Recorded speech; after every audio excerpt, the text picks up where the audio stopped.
வாதி சவுக்கா area trekking போகலாமா?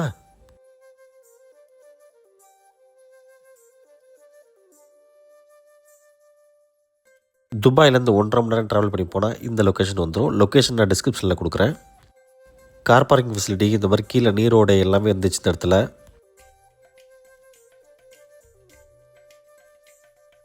View point ஒன்றுமே பார்த்திங்கன்னா சூப்பராகவே இருந்துச்சு.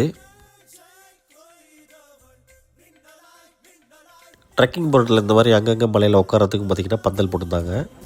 மேலே ஏறிட்டு இந்த மாதிரி பார்க்குற வியூ இருக்குது பாருங்களேன், செமையாக இருந்துச்சு. ரீச் ஆகிட்டு வந்தாச்சு. ஏன்னா இந்த இடம் தான் டாப் மோஸ்ட் இடம். ஃப்ளாக் பார்க்கலாம். ஒவ்வொரு லெவல் போகிறப்ப ஹைட் வச்சுருந்தாங்க, எவ்வளோ ஹைட்டில் இருக்கீங்கன்னு சொல்லிட்டு.